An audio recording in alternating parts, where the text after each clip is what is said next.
Earth reaction to genocide. No more playing civilized. The conference hall floated in the void between stars, a massive structure built by species who had forgotten what war truly meant.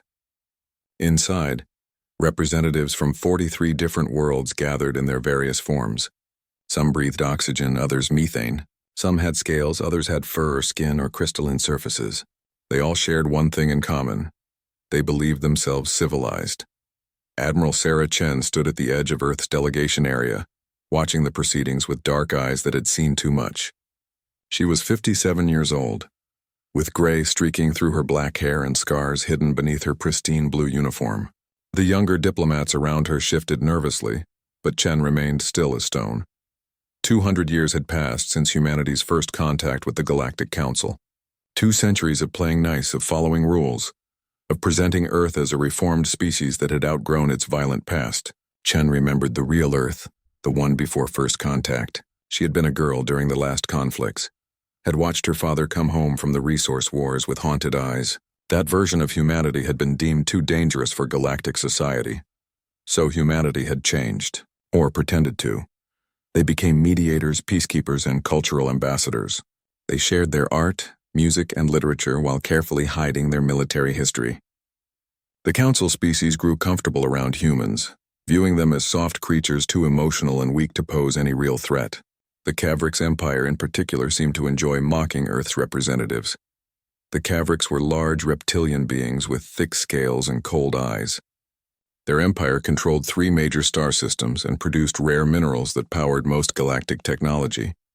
This gave them influence in the council, protection from consequences.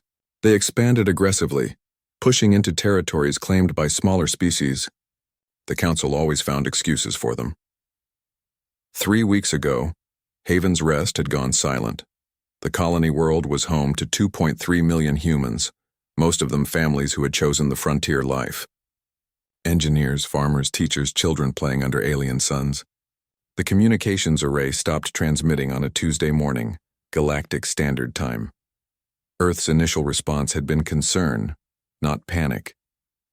Technical failures happened in space. Then the escape pod arrived. Chen closed her eyes, remembering the faces of the 12 survivors. A maintenance worker who had been in the underground facilities when the attack began. 2 children whose parents had shoved them into the pod's last seats.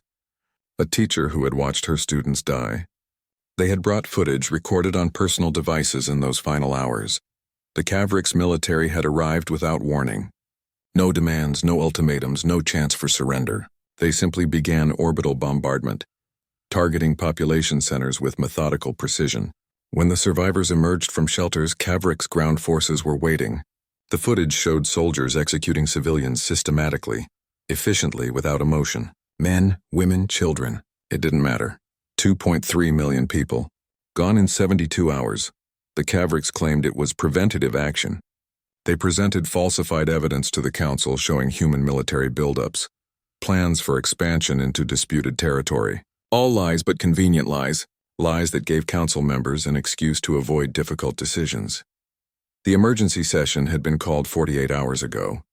Chen had watched the proceedings with growing coldness. Species after species stood to express concern, to call for investigation, to suggest diplomatic channels. The Cavrix representative, Ambassador Thruck, had been almost bored in his responses. He knew the council wouldn't act. The vote came on sanctions and stern warnings. Nothing with teeth, nothing that would hurt the Cavrix economy or military, nothing that acknowledged 2.3 million murders. When the vote concluded, the council president turned his 3-stalked eyes toward Earth's delegation. His translator converted his chemical signals into standard speech. We understand Earth's grief. The council asks that humanity pursue appropriate diplomatic channels. We trust that Earth will respond with the wisdom and peace you have shown these 2 centuries. The chamber fell silent. Every species present knew humanity's reputation. Peaceful, reasonable, bound by rules and procedures. They expected protests, perhaps angry words, maybe even a walkout. But ultimately, compliance. Admiral Chen stepped forward into the holographic projection field. Her image appeared above the council floor, 20 meters tall, visible to every delegate. She looked at them each in turn, her expression unnervingly calm. "The Galactic Council has spoken," she said quietly. Her voice carried clearly through the translation systems. "Earth has heard your judgment. You have determined that the systematic murder of 2.3 million human beings warrants sanctions and stern warnings." Ambassador Throck's scales rippled in what might have been amusement. "Humanity must understand that expansion comes with risks. Perhaps your colony was too aggressive in their territorial claims." Chen's smile was cold enough to freeze hydrogen. "Thank you, Ambassador, for clarifying the Council's position. You have been most helpful." She turned her attention back to the Council President. "Humanity will respond appropriately to this situation. We thank the Council for making clear exactly where Earth stands in galactic society. We thank you for showing us the value you place on human lives." There was something in her tone that made several delegates shift uncomfortably. The Centauri representative, a species generally friendly to Earth, leaned forward in concern. "Admiral Chen, Earth must understand that rash action would be ill-advised. The Council can mediate further discussions with the Kavriks. Violence is not the answer." "Violence," Chen repeated softly. "No, I suppose it isn't. Not in civilized society." Her smile widened slightly. "Earth will consider all appropriate responses. We will, of course, inform the Council of our decisions." "Good day, distinguished delegates." The transmission ended abruptly. Chen's hologram vanished, leaving confused silence in its wake. The Council members looked at each other uncertainly. The human response had been too calm, too measured, too accepting. Several species who had studied Earth's culture felt a prickle of unease. Ambassador Throck settled back in his seat, satisfied. The humans would complain, perhaps impose their own meaningless sanctions, and then life would continue. The Kavriks Empire had eliminated a potential competitor before it could grow strong. Strategic thinking, proper expansion. This was how powerful species operated. Back on Earth, Admiral Chen removed her uniform jacket and walked through the corridors of military command. Officers stood and saluted as she passed. She acknowledged them with brief nods, her mind already working through calculations and strategies. She entered the war room, a facility that hadn't been fully activated in nearly 2 centuries. The holographic displays came to life around her, showing star charts, fleet positions, resource allocations. The other chiefs of staff were already waiting. Men and women who, like Chen, remembered what humanity had been. Fleet Admiral Marcus Webb spoke first. "The Council response?" "As expected," Chen said flatly. "Sanctions, warnings, no real consequences. So we proceed with Option 7? Asked General Yuki Tanaka, head of ground forces. Chen looked at the star chart showing the Kavriks Empire. 12 worlds, 3 major fleet concentrations, resource production facilities that supplied half the galaxy. They thought themselves untouchable. They thought humanity weak. "We proceed," she confirmed. "Send the message to all commands. Activate the black site facilities. Begin mobilization protocols. Silent running. No external communications that can be intercepted." She pulled up another display showing archived files that hadn't been opened in 200 years. Humanity's complete military history. Every war, every weapon, every tactical doctrine they had carefully hidden from galactic view. "And send them a gift," she added quietly. "They want to know what they're dealing with? Show them. Declassify everything. Let them see what we were before we decided to play civilized." The other officers nodded grimly. They had all known this day might come. They had all hoped it wouldn't. But the Kavriks had made their choice, and the Council had made theirs. Now humanity would make a choice of its own, across Earth, in facilities hidden deep underground and in asteroid bases disguised as mining operations. Personnel received coded messages. Equipment that had been maintained but never used began powering up. Shipyards that officially built cargo vessels started assembling something else entirely. Scientists and engineers who had spent careers researching theoretical applications of physics suddenly found their theories becoming very practical. "Admiral." Chen stood alone in the war room after the others left, looking at the memorial display showing faces from Haven's Rest. 2.3 million faces, most of them smiling in photos taken before the attack. Children, families, people who had trusted that civilization meant something. "You wanted to see if we would break?" she whispered to the image of Ambassador Throck on her screen. "Congratulations. You're about to learn why humanity spent 2 centuries building cages for ourselves." She pressed the final authorization code. Across human space, military forces began moving with silent purpose. The galaxy was about to remember something it had never actually known. Humanity hadn't forgo. The data transmission arrived at the Galactic Council headquarters exactly 48 hours after Admiral Chen's departure. It was massive, containing thousands of exabytes of information, and it came with a simple message: educational materials from Earth. Council technicians initially assumed it was cultural information, perhaps human art or scientific papers. They were wrong. The files contained Earth's complete military history. It started with ancient wars, conflicts fought with bronze and iron when humanity was still confined to one planet. Images of Roman legions, Mongol hordes, medieval sieges. The documentation was thorough, showing casualty figures, tactical developments, the evolution of warfare from individual combat to organized slaughter. Then came the modern era. The council members who reviewed the files felt growing horror as they progressed through Earth's timeline. World War I, industrial warfare, chemical weapons, millions dead in trenches. World War II, strategic bombing, genocide, and finally nuclear weapons that could glass entire cities in seconds. The Cold War. Enough atomic weapons built to destroy Earth hundreds of times over. Regional conflicts, asymmetric warfare, urban combat, insurgencies. Humanity had spent 10,000 years perfecting the art of killing each other.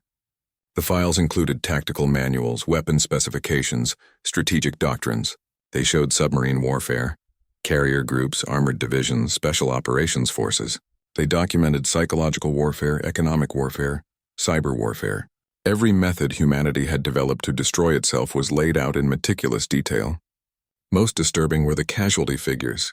Over the course of recorded history, humans had killed approximately 1 billion of their own species in warfare. 1 billion, from a population that had never exceeded 8 billion before space colonization. The final file contained a single message from Admiral Chen. This is what we were, what we chose to leave behind when we joined you among the stars, what you have forced us to remember. We showed you our better nature for 2 centuries. You mistook it for weakness. That was your error, not ours. The transmission spread through council systems. Delegates who had dismissed Earth as soft and emotional found themselves reviewing footage of human soldiers fighting in conditions that would kill most species.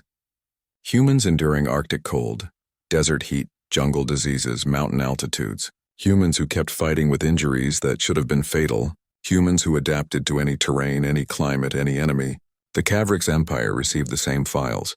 Ambassador Throck reviewed them in his private chambers, his scales shifting through colors that indicated confusion and slight concern. The military history was impressive in a primitive way, but surely obsolete.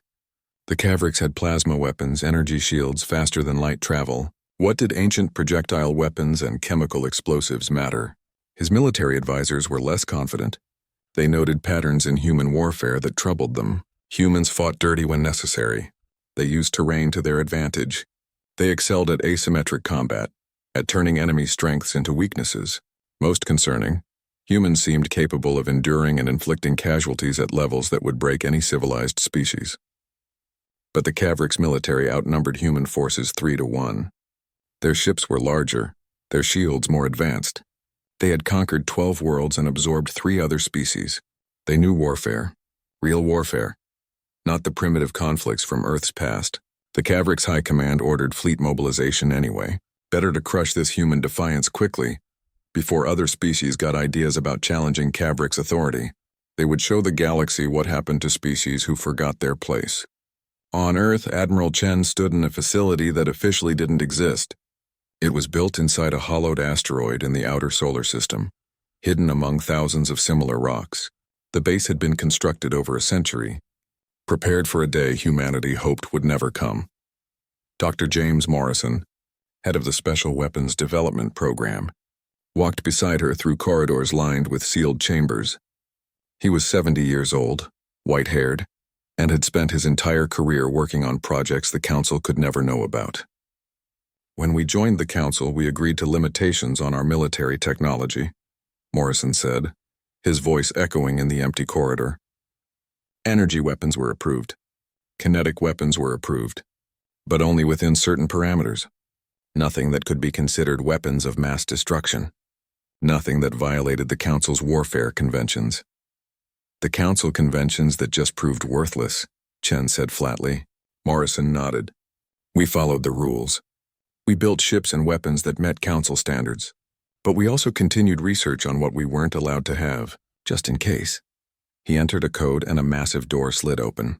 Beyond lay a factory floor that stretched for kilometers, filled with automated assembly lines currently silent. Relativistic kinetic impactors, Morrison explained. Simple physics, really. Accelerate a dense object to 90% light speed, aim it at a target. The kinetic energy release is comparable to a nuclear weapon, but it's just a piece of metal moving very fast. No radiation, no chemical reaction, technically not a weapon of mass destruction. Just mass moving at destructive speed, Chen said, a grim smile crossing her face. Exactly. We built millions of them.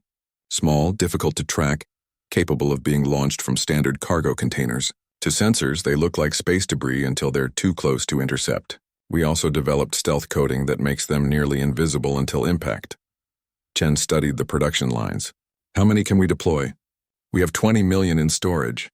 We can produce another 10 million per week if needed. They moved to another section. Morrison showed her electromagnetic pulse weapons that could disable ships without destroying them. Nanomachine swarms that could disassemble enemy infrastructure at the molecular level, and biological agents specifically tailored to affect Cavric's physiology, without harming other species. We never used any of this, Morrison said quietly.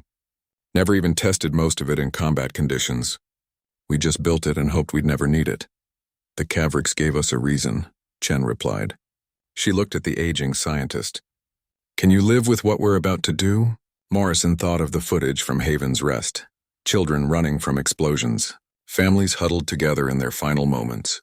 Civilians executed while begging for mercy. Yes, he said simply. Can you?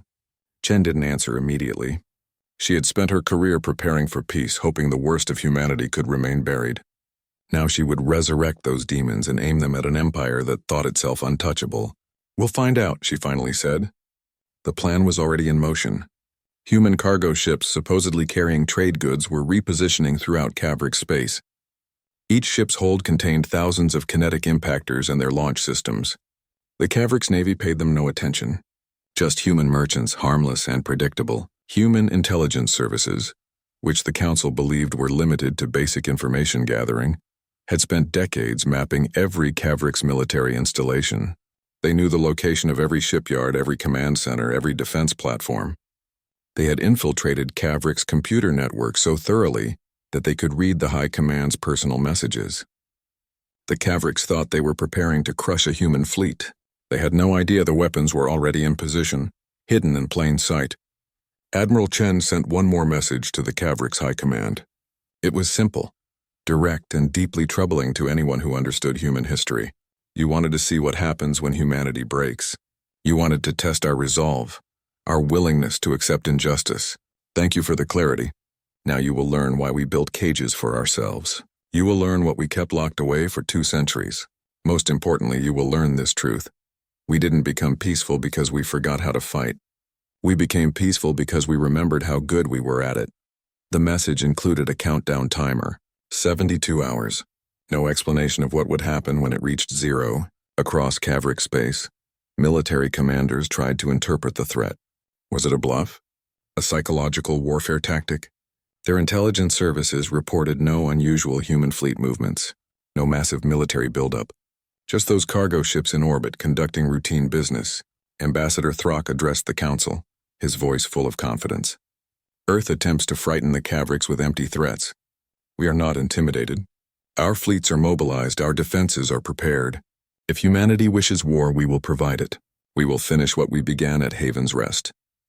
Several Council members shifted uncomfortably at his words. The Centauri delegate stood, his tentacles coiling in agitation. This is madness. The Cavric should seek peaceful resolution. Earth's military history should serve as a warning, not a challenge. History, Throck said dismissively. Ancient history. Primitive warfare. The Cavric's empire has evolved beyond such barbarism. We fight with honor, with superior technology, with civilized methods. The Council session ended with no resolution. The galaxy waited to see what would happen when the human countdown reached 0. On Earth, Admiral Chen gave the final authorization codes. Across Cavric space, cargo containers opened. Millions of small objects launched into carefully calculated trajectories. They were too small to track. The countdown reached 0 at 0300 Galactic Standard Time.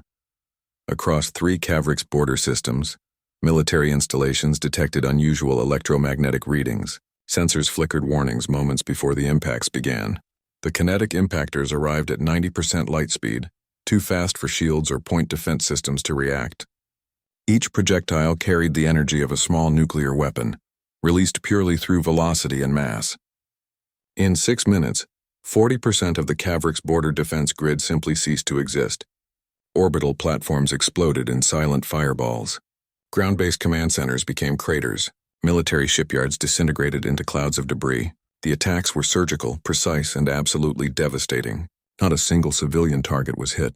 Every impact struck military infrastructure with perfect accuracy.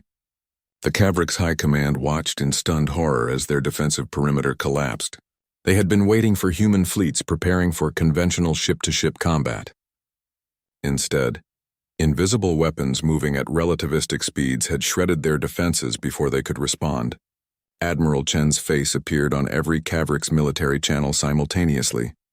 The humans had hacked their entire communication network. "You wanted to see if humanity would break," she said, her voice calm and cold. "Congratulations. Now you will learn why we built cages for ourselves. This is day 1. We will continue until you understand what you have done." The transmission ended. No demands for surrender. No terms offered. Just a statement of fact. The Cavrix immediately dispatched their main battle fleet toward human space, determined to crush this insurrection with overwhelming force. Their fleet consisted of 300 capital ships, each larger and more heavily armed than human vessels. They would find Earth's fleet and destroy it in glorious battle.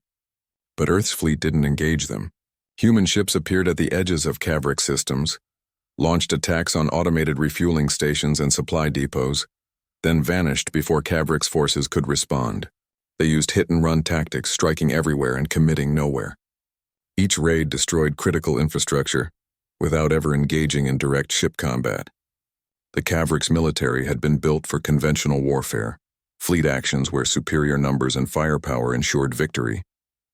They didn't know how to fight an enemy who refused to fight fair, who struck from unexpected angles and disappeared into the void.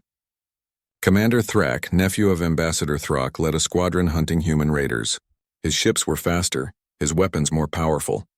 But every time they arrived at a raiding location, the humans were gone. His crew grew frustrated, demoralized by an enemy they couldn't catch. Then the psychological warfare began. Human hackers took complete control of Cavrix civilian communication networks. On every screen, every device, every public display, the footage from Haven's Rest began broadcasting. The systematic execution of civilians, the crying children, the destroyed homes, the burning cities. The Cavrix military had kept these images from their own population, claiming Haven's Rest had been a military target. Now every Cavrix citizen saw the truth of what had been done in their name. Protests erupted across Cavrix worlds. Parents saw human children being killed and thought of their own offspring. Workers saw hospitals being destroyed and wondered what kind of war targeted medical facilities. The Cavrix government had told them they were fighting dangerous human expansionists. The footage showed them committing genocide against families. The galactic community watched these developments with growing alarm. The council called emergency sessions daily, but no one knew how to respond. Humanity had formally withdrawn from council membership, ignored all communications, and seemed determined to prosecute this war until the Cavrix Empire ceased to exist. Species that had been friendly with Earth tried to make contact. The Centauri ambassador managed to reach Admiral Chen through back channels. "Admiral, please. The Council understands Earth's anger. We can mediate a ceasefire, establish negotiations. This level of warfare serves no one." Chen's response was broadcast publicly. "You had your chance to mediate. You chose to let genocide stand without consequences. Now watch what happens when humans stop asking permission. Tell the Council that Earth will return when we're finished teaching this lesson." Several species threatened sanctions against Earth. Chen's response was to send them copies of Earth's military history with highlighted sections on economic warfare. The sanctions stopped being discussed. The Cavrix High Command faced an impossible situation. Their main fleet was chasing ghosts while their infrastructure crumbled. Supply lines were disrupted, leaving ships stranded without fuel. Their people were protesting in the streets, demanding answers about Haven's rest, and the humans showed no signs of stopping. Ambassador Throck addressed the Council in desperation. Earth must be stopped. They wage war without honor, without following accepted conventions. They attack infrastructure instead of engaging our military directly. They hack our systems and spread propaganda. This is not civilized warfare. The Centauri ambassador's response was cold. You killed 2.3 million civilians. You committed genocide, and you expect them to fight with honor? The 72-hour mark arrived. The Cavrix wondered if this meant the human assault would end. Instead, it escalated. A massive human fleet, far larger than intelligence estimates had suggested, appeared in orbit around the Cavrix homeworld. The planet's defense platforms prepared for orbital bombardment, ready to shoot down incoming missiles and energy weapons. But the bombardment never came. Instead, thousands of small objects launched from human ships. They weren't weapons. They were boarding pods, hardened capsules carrying human soldiers in powered armor. The Cavrix defenders stared in confusion. Boarding actions were considered obsolete, suicidal tactics from a primitive era. Modern warfare was conducted at distance with energy weapons and missiles. No civilized species sent soldiers into direct combat when technology could do the fighting. The humans had different ideas about warfare. The pods crashed through the upper atmosphere, their heat shields glowing red. Point defense systems shot down hundreds, but thousands more made it through. They slammed into military bases, government buildings, and command centers across the planet. Armored humans poured out, weapons ready.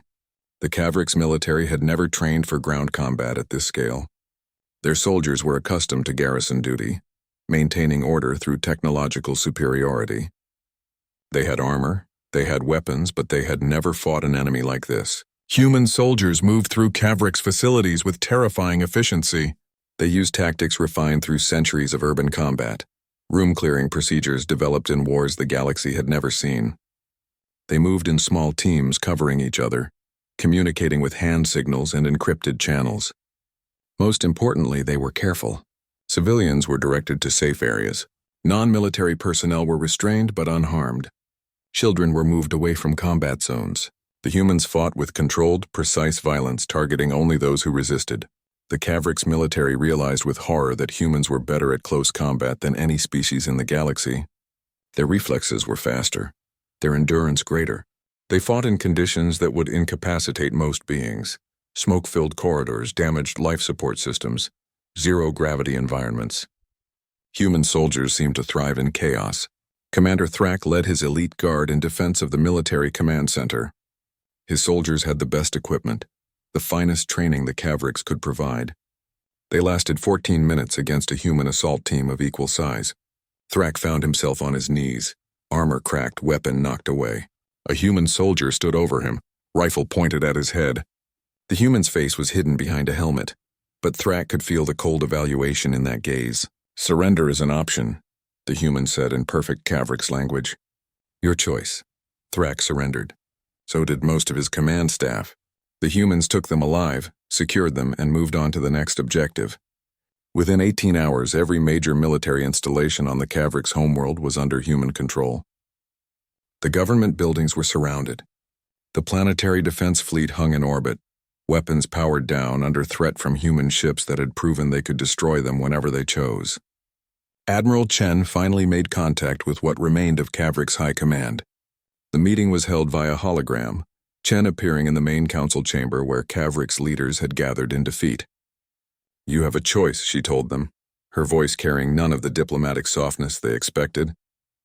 Unconditional surrender, war crimes trials for everyone involved in the Haven's Rest genocide, and complete demilitarization of your empire. Or we continue this war until there is no Cavrix military left to fight. The Cavrix Supreme Commander, Scale Lord Vrex, struggled to maintain dignity in defeat. You have proven your point.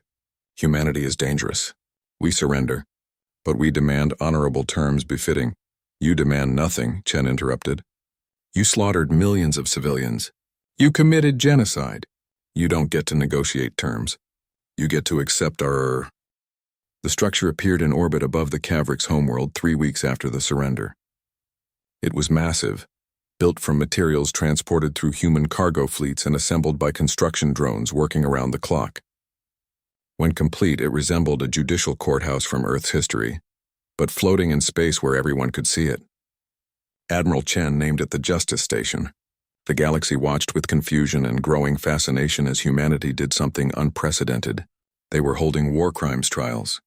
The concept was foreign to most council species. When wars ended, defeated leaders were typically executed, exiled, or absorbed into the victor's government. Quick, efficient, final. Justice was assumed, not demonstrated. The idea of a lengthy legal process to determine individual guilt seemed strange, almost wasteful. But Earth insisted. 347 Cavrix military officers, government officials, and political leaders were transported to the Justice Station. They were the ones human intelligence had identified as directly involved in planning, authorizing, or executing the Haven's Rest genocide. Each one would face individual trial, with evidence presented, witnesses called, and verdicts delivered. The trials were broadcast live across every communication network in the galaxy. Humanity made sure no one could avoid seeing what happened when civilized justice was applied to mass murder. Judge Rebecca Martinez presided over the first trial. She was 73 years old, had served as a high court justice on Earth for 30 years, and had absolutely no patience for excuses. The defendant was Scale Commander Vrecht, who had led the ground forces at Haven's Rest.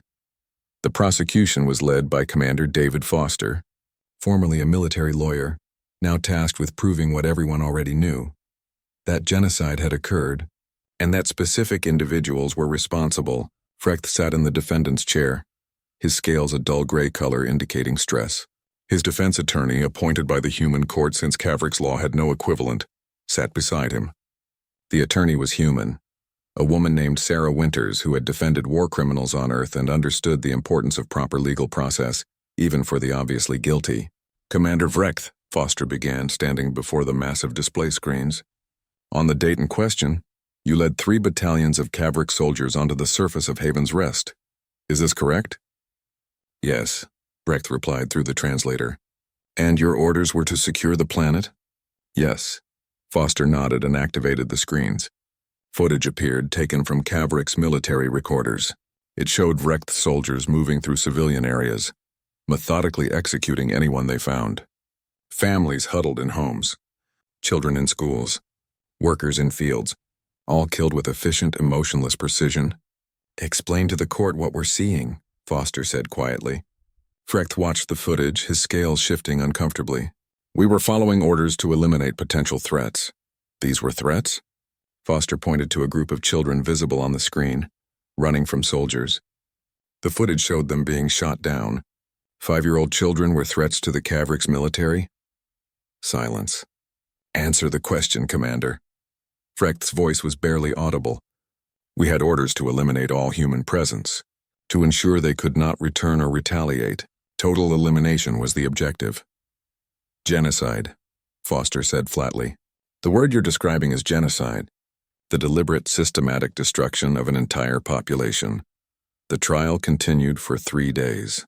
Witness after witness was called. The 12 survivors from the escape pod testified, describing what they had seen and experienced. Experts analyzed military communications showing Vrecht had received explicit orders to leave no survivors. Evidence proved that civilians had attempted to surrender and were killed anyway. Through it all, Vrecht sat silent, watching the evidence pile up against him. His defense attorney did her job professionally, challenging evidence where possible, ensuring proper legal procedures were followed. But there was no real defense against the mountain of proof.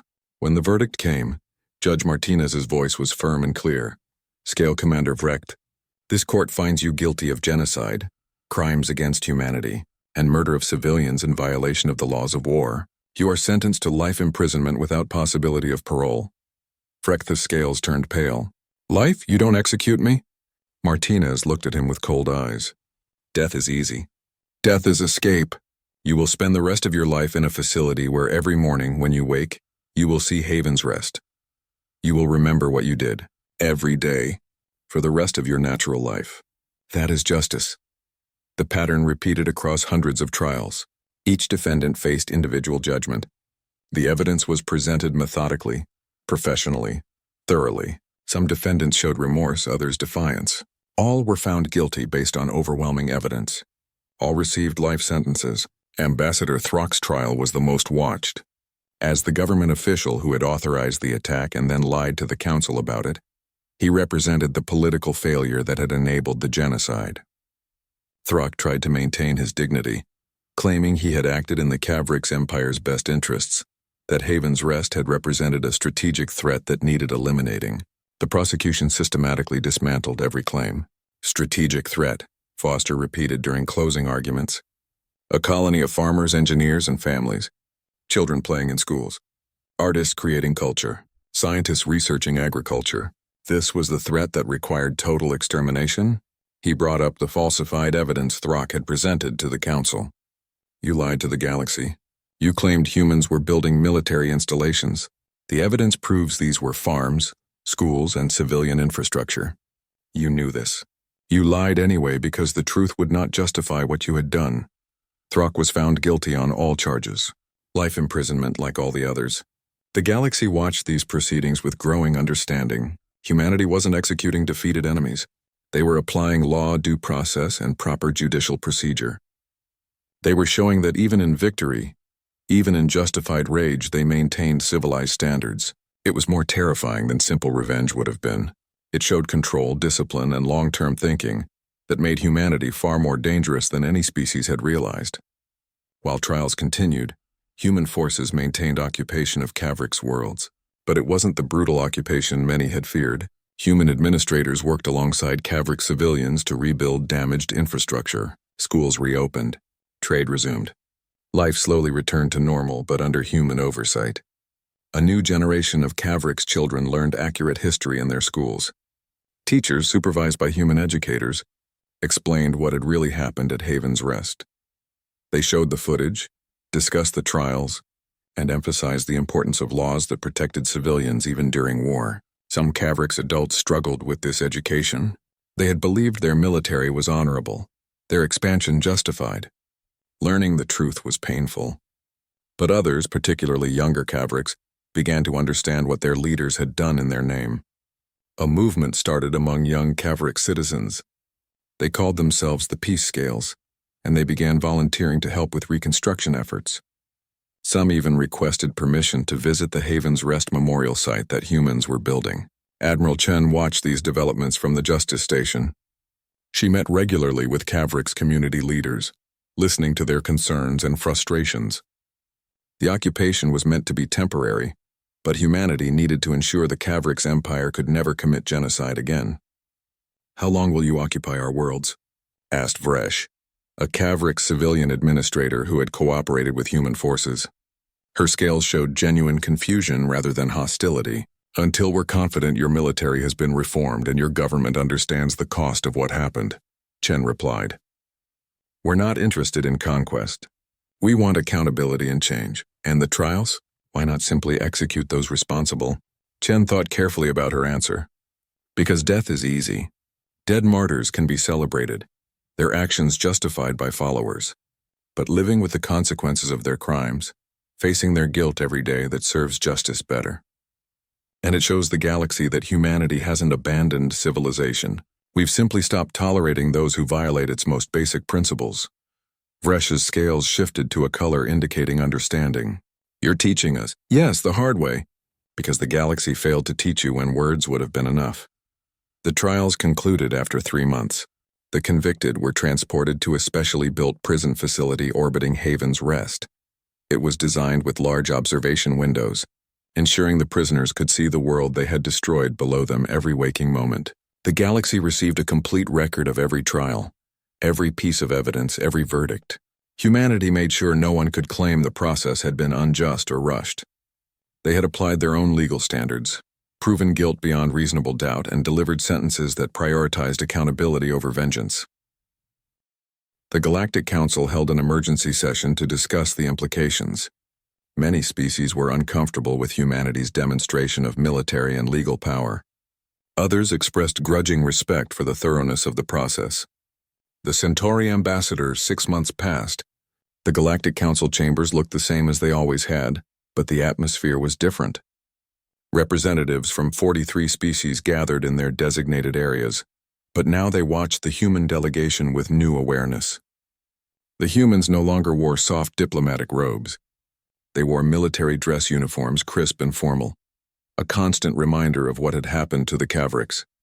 Admiral Sarah Chen took her seat in the restored Earth delegation area. Beside her sat Ambassador James Wright, the civilian diplomat who would handle day-to-day council business. But everyone understood that Chen was the real authority. Earth's military commander had become its primary voice in galactic politics. The shift was deliberate. Humanity was done pretending to be something they weren't. Across the chamber, the Cavricks delegation sat in what had once been their prominent position. There were only 3 of them now, representing a fractured empire that had been divided into autonomous worlds. They didn't speak much during council sessions anymore. They listened, learned, and remembered their lessons. The council president, a dignified being from the Valorian species, called the session to order. His voice carried uncertainty that hadn't been there before. This council recognizes Earth's return to full membership. We welcome Ambassador Wright and Admiral Chen. Polite acknowledgement rippled through the chamber. No one applauded too enthusiastically. No one wanted to seem too friendly with the species that had casually dismantled a major empire in 3 weeks.